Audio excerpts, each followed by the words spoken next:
Hello.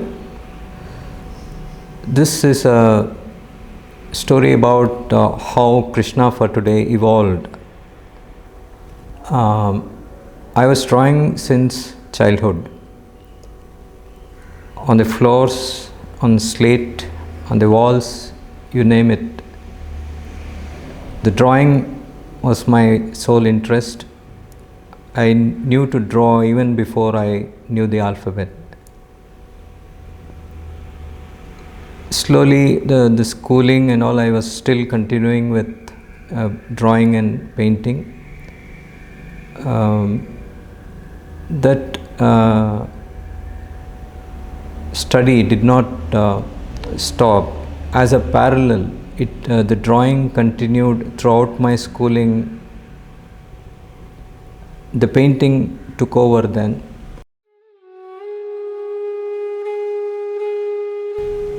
I didn't have a formal art teacher, but there were so many teachers along the way who encouraged me. I was inspired by so many artists, and slowly I learned a lot from the Renaissance masters, reworked their paintings, and I learned the techniques.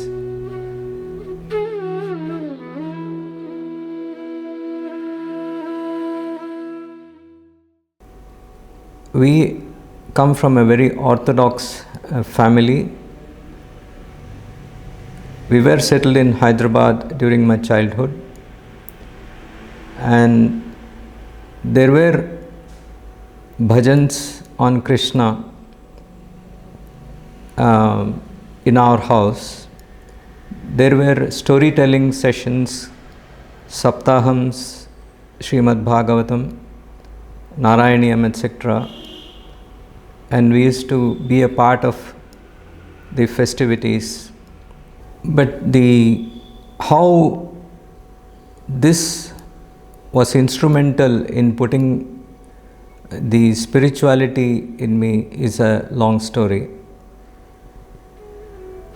Learning the art continued. Then slowly I came into contact with Indian art. S. Rajam was instrumental in introducing Indian art to me.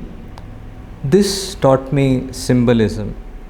The more you learnt about Indian art, the idea was to learn the symbolism behind it rather than the technicalities. Indian art was so subtle, and it used to concentrate more on the content rather than the technique. So that and Indian art was very ideal. It talks about idealism in contrast to Western art or Western academic realism, where the anatomy and all the other parts played more importance than the content itself. Then you go through so many artists like Leonardo, Michelangelo, Raphael, and these kind of artists, and then the post-impressionists and the impressionists and the post-impressionists like Van Gogh, Matisse, and Picasso, to name a few. And the Indian artists, like I was particularly interested in Hussain and Ganesh Pine. So these are few of my inspirations, and then the drawing it is a continuous learning process. So this I was actually fumbling for ideas, learning everything that I could gather, mustering all kinds of knowledge from various sources, but I was yet to settle down on what interested me. It was then that Indian art came in, and the more you delved or the more you explored Indian art, the more you see the presence of Krishna there. Now, Indian art helped me learn more about the representation of Krishna and what Krishna means.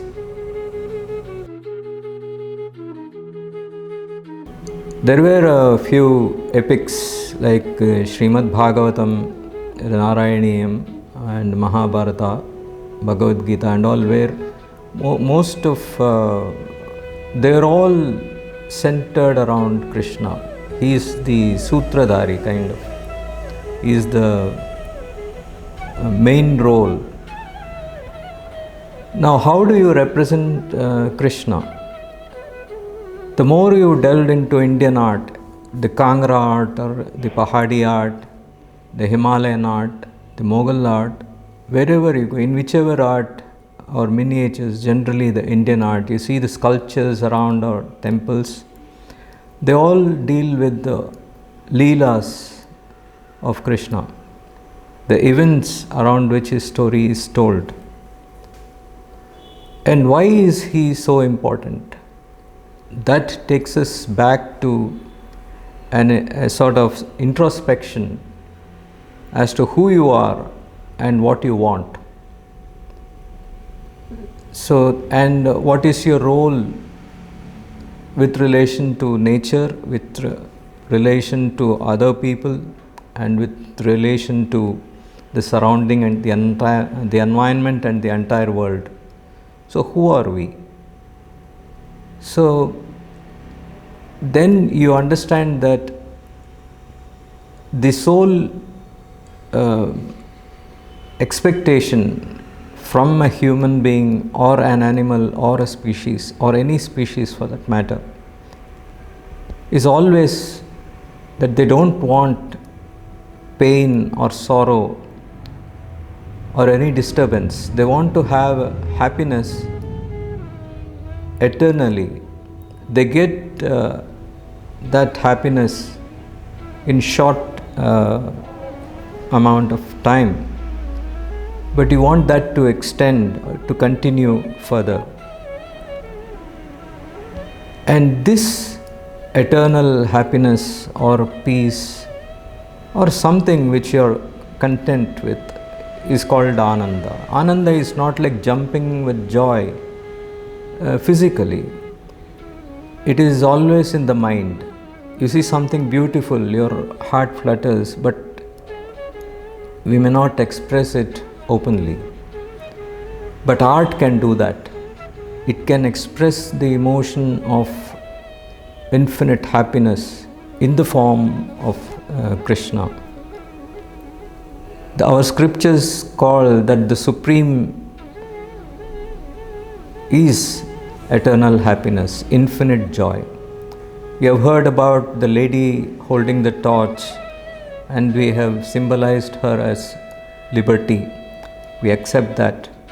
Similarly, this abstract idea of eternal happiness is represented by Krishna.